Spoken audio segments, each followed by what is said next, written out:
Sample இந்த மாதிரி ஒரு வீடியோவோ இந்த மாதிரி ஒரு இதுவோ யாரும் சொல்ல மாட்டாங்க. இதுதான் முதல் முறையில் சொல்லக்கூடிய ஒரு தொழிலோட நுட்பங்களும் அதை எடுத்து வெட்டி காமிச்சு கொடுக்கக்கூடிய ஒரு நுட்பங்களும் இதுதான்.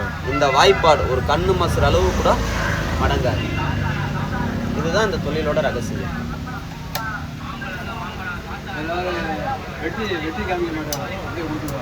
இப்போ நான் வெட்டி தானே காமிச்சேன். ஒரு கண்ணு மசர் இமையளவு கூட மழுங்கக்கூடாது. இதுதான் தொழிலோட ஒரு முக்கியமான ஒரு பாயிண்ட், டர்னிங் பாயிண்ட். இந்த தொழிலையே இதுதான் மெயினான விஷயம்.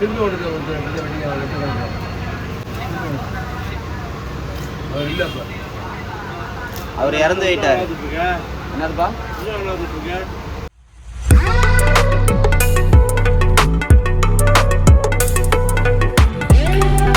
எல்லாருக்கும் வணக்கம். நம்ம வீடியோ போட்டு ரொம்ப நாள் ஆச்சு. எலெக்ஷன் ஒர்க்கு பயங்கரமாக, நீ எந்த சேனலில் திறந்தாலும் எலெக்ஷன் ரிசல்ட்டு, எலெக்ஷன் என்ன ஆச்சு, ஒரு கவர்மெண்ட்டே மாறி போச்சுன்னு சொல்லிட்டு பயங்கரமாக எல்லா யூடியூப் சேனலுமே ஒரு பொலிட்டிக்கல் சேனலாகவே இருந்துச்சு. ஸோ நம்மளுமே இந்த எலெக்ஷன் வேலைனால மற்ற வேலைகள் பார்க்காம சேனலுக்கு வீடியோ பண்ண முடியாமல் போயிடுச்சு. ரொம்ப நாளைக்கு அப்புறம் திரும்ப வீடியோ பண்ணிகிட்ருக்கோம். நிறைய பேருக்கு எலெக்ஷன் ரிசல்ட்டு அதிர்ச்சியாக இருந்திருக்கும், நிறைய பேருக்கு ஆச்சரியமாக இருந்திருக்கும். உங்களுக்கு எப்படி இருந்துச்சுன்னு சொல்லிட்டு கமெண்ட் பண்ணுங்கள். டிவிக்கேயோட இந்த கவர்மெண்ட் எப்படி இருக்குன்றதையும் நீங்கள் கமெண்ட் பண்ணுங்கள். அது எல்லாமே இந்த சொசைட்டியை பற்றி நம்ம தெரிஞ்சுக்கிறதுக்கு யூஸ்ஃபுல்லாக இருக்கும். ஸோ நம்ம ஒரு பெரிய கேப்புக்கு அப்புறம் வீடியோ போட்டிருக்கோம். முதல் வீடியோவே கறிக்கடைக்கு கத்தி செய்கிறதுக்கான வீடியோ தான். இந்த வீடியோ ஏற்கனவே பண்ணியிருப்போம் நம்ம. பட் திரும்ப அது பண்ணி ஒரு வருஷம் இருக்கும். நம்மளுமே கத்தி துவஞ்சி ஒரு வருஷம் இருக்கும். ஸோ அப்போ திரும்ப வழக்கம் போல் திருப்போணத்தில் இருக்க இந்த கத்தி துவையிற இடத்து பட்டறைக்கு தான் வந்திருக்கோம் நம்ம. ஸோ கரெக்டாக எங்கே இருக்குன்னு பார்த்தீங்கன்னா, திருப்போணம் பஸ் ஸ்டாப்பில் ஒரு மகளிர் ஸ்கூல் இருக்கும். அதுக்கு ஆப்போசிட்டில் தான் இந்த கடை இருக்குது. ஸோ இந்த கடையில் தான் நம்ம வழக்கம் போல் கத்தி துவஞ்சிட்ருக்குறோம். ஸோ இவங்ககிட்ட பார்த்தீங்கன்னா கறி வெட்டுற கத்தி, மீன் வெட்டுற கத்தி, ஐயனார் கோயிலுக்கு செய்யக்கூடிய பட்டா, அருவாமனை, மம்பட்டி, கடப்பாறை, இது எல்லாமே செஞ்சு கொடுப்பாங்க. அது போக அதை துவைச்சும் கொடுப்பாங்க. ஸோ நமக்கு நம்மளோட கறிக்கடை கத்தியை துவைய வேண்டி இருந்துச்சு. அதுபோக எக்ஸ்ட்ரா புது கத்தியும் வாங்க வேண்டி இருந்துச்சு. ஸோ அதுக்காக தான் இந்த இடம் வந்திருக்கோம். கிட்டத்தட்ட ஒரு வருஷம் கழிச்சு நம்மளோட கத்தியை துவைகிறதுக்காக இந்த இடத்துக்கு வந்திருந்தோம். ஸோ நிறைய பேர் லாஸ்ட் டைம் வீடியோ போட்டுருக்கும் போதே இது நிறைய பேர் கேட்டிருந்தாங்க, இது எங்கே போய் பண்ணுறது, என்ன பண்ணுறது சொல்லி கேட்டிருந்தாங்க. ஸோ அவங்களுக்கு அந்த வீடியோ போட்டிருப்பேன். இருந்தாலும் இந்த வீடியோ புதுசாக பார்க்குறவங்களுக்கும் அவங்களோட நம்பர்ஸ் நான் இந்த வீடியோவில் ஷேர் பண்ணுறேன். நீங்கள் உங்களுக்கும் இந்த கத்திகள் வேணும்னா அப்படின்னா நீங்கள் ஃபோன் பண்ணி காண்டாக்ட் பண்ணி எப்படின்னு கேட்டுக்கோங்க. நல்லா வேலை பார்த்து கொடுப்பாங்க. மற்றபடி ஃபினான்ஸாக அது அக்கௌண்டபிள்ட்டாக என்ன அமௌண்ட்டை நீங்களே டிஸ்கஸ் பண்ணிக்கோங்க. அதுக்கும் நம்ம சேனலுக்கு சம்மந்தம் இல்லை. மற்றபடி ஒர்க்கு சிறப்பாக பண்ணி கொடுப்பாங்க. ஸோ அதுக்கு நம்ம கேரண்டி. இந்த பட்டறை திருப்போணத்தில் ஒரு 20-30 வருஷத்துக்கு மேலே இயங்கிட்டு இருக்கிறாங்க. ரொம்பவே சிறப்பான வேலை பண்ணி கொடுப்பாங்க. ஸோ நம்ம கத்தி துவைக்க சொல்லும்போது ஃபஸ்ட்டு அந்த கத்தியை எடுத்து இந்த கத்திலாம் எப்படி செய்கிறாங்கன்னு ஒன்று சொல்லிக்கிறேன் நான். அதுக்கு இது பொதுவாக பார்த்திங்கன்னா, ஒரு நல்ல கறி வெட்டுற கத்தி அல்லது மீன் வெட்டுற கத்தி அப்படின்னா பட்டால் செஞ்சால் தான், உருக்கு பட்டால் செஞ்சால் மட்டும்தான் ஸ்ட்ராங்காக இருக்கும். சிலர்லாம் இரும்பில் செய்வாங்க. இரும்பில் செய்யலாம் பார்த்திங்கன்னா சீக்கிரமே உடஞ்சி போயிடும். ஸோ அது நம்மளுக்கு வேலைக்கு ஆகாது. இப்போ நம்மளோட கத்திலாம் பார்த்திங்கன்னா, ஆல்ரெடி எனக்கு விவரம் தெரிஞ்ச வயசுலேருந்து அந்த கத்தி நாங்கள் பயன்படுத்திட்டு இருக்கிறோம். என்னென்னா, அப்பப்போ போய் ஒரு 6 மாதத்துக்குள்ளவோ இல்லை 10 மாதத்துக்குள்ளவோ போய் ப்ராப்பராக துவஞ்சிட்டோம் அப்படின்னா இந்த கத்தியை நீங்கள் எவ்வளோ வருஷமாலும் யூஸ் பண்ணலாம்.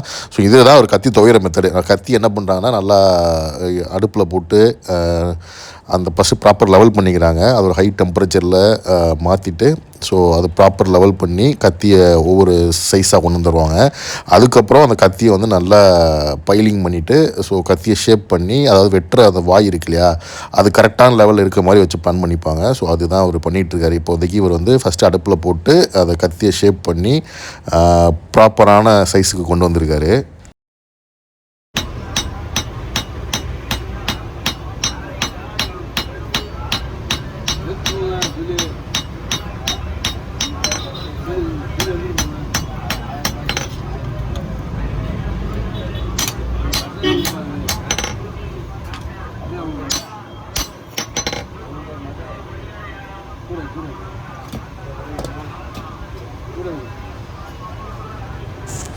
இதுக்கு முன்னாடி பார்த்தது வெட்டுக்கத்தி, பெரிய சைஸில் இருக்கும். இது சூரிக்கத்தி. சூரிக்கத்தி ஆடு உரிக்கிறதுக்கு, ஆடு அறுக்கிறதுக்கு, இதுக்கெல்லாம் பயன்படுத்துவோம் நம்ம. அதுபோக ஆடு காலை கீறதுக்கு, நம்ம கைக்கு வசவாக ஒரு கத்தி இருக்கணும்னா அது சூரிக்கத்தி தான் கரெக்டாக இருக்கும். வெட்டுக்கத்தியே நம்ம எல்லா பர்பஸ்க்கும் யூஸ் பண்ண முடியாது.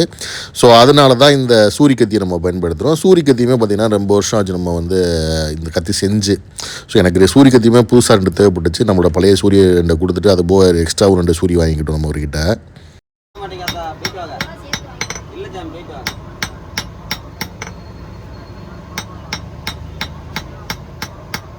அகலமாக அறிக்கி கொடுங்க.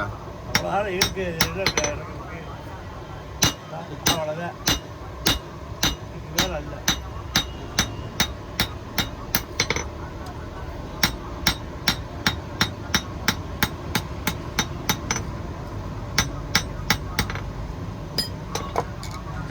இந்த கத்தி பார்த்திங்கன்னா நம்ம ஒரு நாள் எலும்புக்கறி வெட்டும் போது அந்த வாய் உடஞ்சி போச்சு. ஸோ அதனால் பயன்படுத்தாமல் வச்சுருந்தோம். அதையும் சரி பண்ணணும் அப்படின்றதுக்காக தான் எடுத்துகிட்டு வந்தேன்.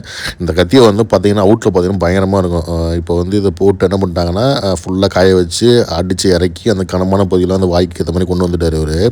கொண்டு வந்து இந்த கத்தியுமே பயன்பாட்டுக்கு வர மாதிரி யூஸ் பண்ணிட்டார். ஸோ அதனால் இந்த கத்தியுமே நான் கொண்டு வந்துட்டேன் நான். நீங்கள் பார்த்துட்டு இருக்கிறது அந்த உடஞ்சி போன வாய் உடஞ்சி போன கத்தியை வந்து இப்போ பரப்பாக இறக்கி பயில் பண்ணிட்டுருக்காங்க. இதுதான் வந்து கத்தி துவையறதுக்கு முன்னாடி உள்ள ப்ராசஸ்ஸு. கத்தியை வந்து நல்லாவே அந்த அவர் அடுப்பில் போட்டு காமிச்சிட்டார் இல்லையா, அதுக்கப்புறம் அந்த வெட்டுற வாய் பகுதியில் வச்சு அவங்க ப்ராப்பராக பயில் பண்ணுவாங்க. எது வேணால் கறி எது வரைக்கும் வெட்ட போகிறோம், எது வரைக்கும் பண்ண போகிறோமோ அது ஒரே லெவலிங்காக கொண்டு வந்துட்டு அதுக்கப்புறம் தான் கத்தியை துவைவாங்க. ஸோ நம்ம இவர் முதல்ல கத்தி காய்ச்சின கத்தியை எடுத்து வச்சுட்டு இப்போ தான் துவையல் போட போகிறாரு. துவைச்சல் பண்ணாருன்னா என்ன பண்ணுவாருன்னா திரும்ப அந்த பயில் பண்ணதுக்கப்புறம் திரும்ப அந்த கத்தியை அடுப்பில் காமிச்சிட்டு அதுக்கு ப்ராப்பராக உள்ளே இறக்கி விட்ருவார். ஏன் கத்தி துவையறோம்? இந்த கத்தி துவைஞ்சாதான் டெம்பர் ஃபுல்லாக இருக்கும். இந்த கத்தி துவையறதுக்கு ஒரு குறிப்பிட்ட அளவுக்கு இருக்குது. ஒவ்வொரு பட்டாவுக்கும் ஒவ்வொரு டெம்பர் உண்டு. அந்த டெம்பர் எந்த அளவுக்கு அது பண்ணணுமோ அந்த அளவுக்கு மட்டும்தான் காய வைக்கணும். ஃபுல்லாக காய வச்சு எடுத்து போட்டோம்னா கத்தியை வெடிச்சு போயிடும். இந்த லெவல் மட்டும்தான் காயணும். இதுலேயும் வந்து 407 ஈச்சரு, காம்பவுண்டு, டாரஸு அப்படின்றத ஒரு குறிப்பிட்ட அளவுக்கு இருக்குது. இதில் நினைக்கிறதும் குறிப்பிட்ட அளவுக்கு மட்டும்தான் நினைக்கணும். அப்போ நினச்ச உடனே இந்த அளவுக்கு ஒயிட் ஆகிடும். இந்த அளவுக்கு ஃபீவர் ஒயிட் வந்துடும். இந்த ஒயிட் வந்த உடனே இதில் வந்து சில கலர்கள் சேஞ்ச் ஆகும். அந்த கலர் சேஞ்ச் ஆகிறது தான் மெயினான ஒரு விஷயமே. பாருங்கள், அப்படியே அதுவே ஆட்டோமேட்டிக் சேஞ்ச் மாறும்.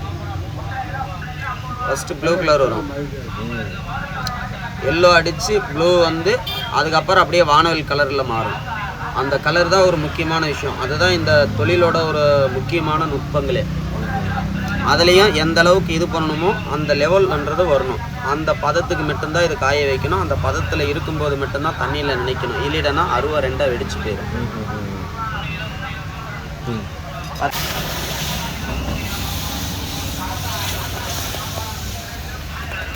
இப்போ பார்த்தீங்கன்னா அப்படியே அந்த வானவில் கலர் வந்துடும்.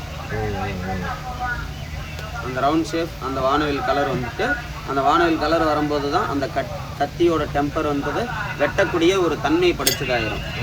எந்த ஒரு பொருளையுமோ வெட்டக்கூடிய அளவுக்கு ஒரு மிகப்பெரியமான ஒரு பவர் வந்துடும். அந்த பவர் வந்தால் தான் எவ்வளோ பெரிய ஒரு இதுவாக இருந்தாலும் வெட்டும். இதுதான் அது வந்து ஒரு முக்கியமான ஒரு சாம்பிளான ஒரு விஷயம்.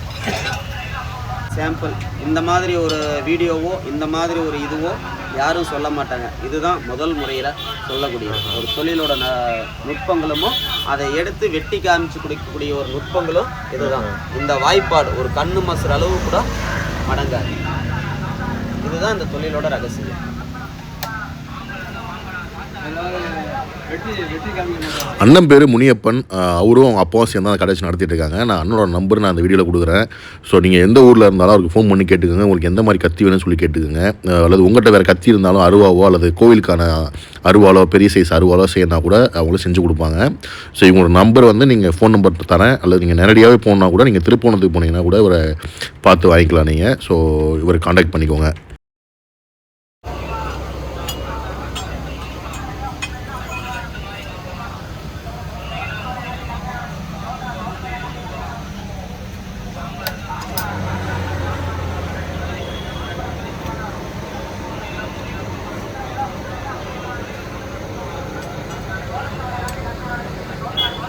ராவுர் எதுக்கு ராவுரும்? ராவுர் அதை அவங்களுக்கு அடித்து தட்டி காய வச்சு அது போட்டு அதுக்கு அப்பா இருந்தால் அது அதான் ஏன் ராவுரும் கேட்குறேன். ஏன் எதுக்கு ராவணும்னு கேட்குறேன். அது என்ன காரணத்துக்காக ராவணும்னா அந்த ராவும்போது வந்து ஒரே இந்த வாய்ப்பாடு ஒரே மட்டமாக சேம் லொக்கேஷனாக வரும். சேம் லொக்கேஷனாக வரும்போது தான் வந்து நம்ம எந்த ஒரு பொருளுமே நம்ம தீட்டும் போதுமோ ஒரே மட்டமாக தீட்டுறதுக்கு ஆகும். அதனால தான் ஆரம்பத்தில் ஆகும்.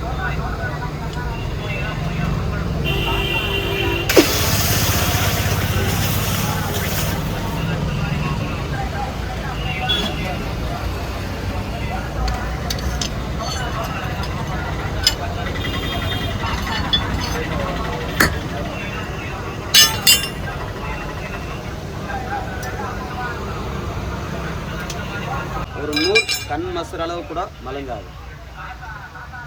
இதுதான் இந்த கத்தியோட ஒரு வேலைப்பாடு, ஒரு தொழிலோட ஒரு நுட்பங்கள்.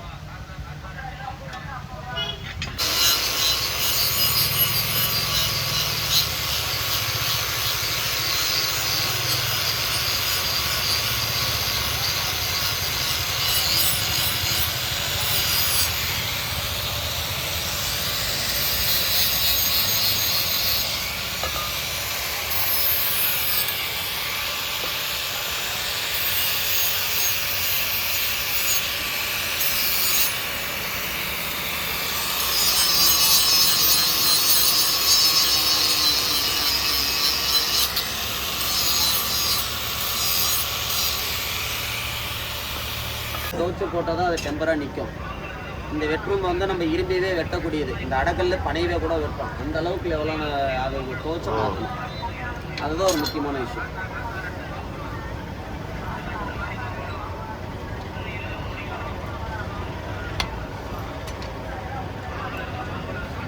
தம்பி தடிக்க பட்டுரும்.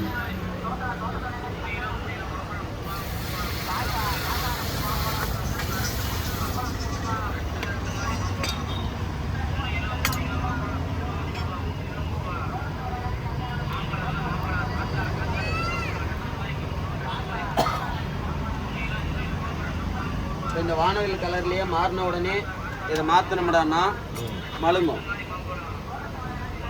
இதை வந்து அப்படியே இதுலேயே அப்படியே ஒரு ஒயிட் கலர் வரும், ஒரு சாம்பா கலரில். இந்த நேரத்தில் ஒரு ஒயிட்டாக வரும். அந்த ஒயிட்டாக வரும்போது தான் இந்த இதை எதை வேணாலும் வெட்டும்.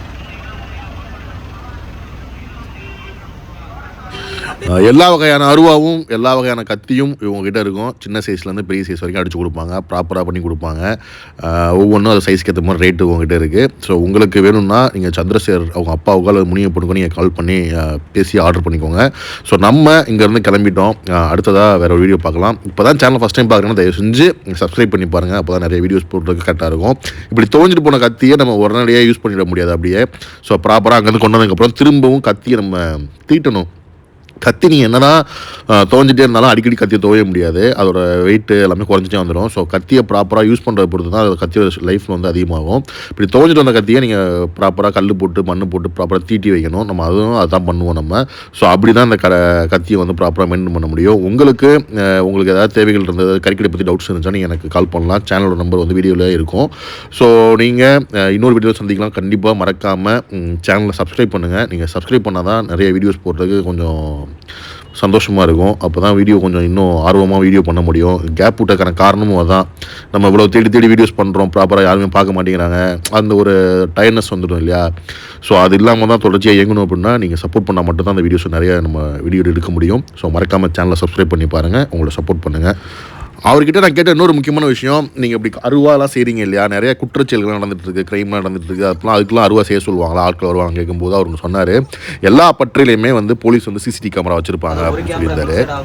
ஒரு கேமரா வந்து எங்கள் ஓனருக்கு தெரிஞ்சிடும், இன்னொரு கேமரா வந்து டைரெக்டாக போலீஸ் ஸ்டேஷனுக்கு போகும்.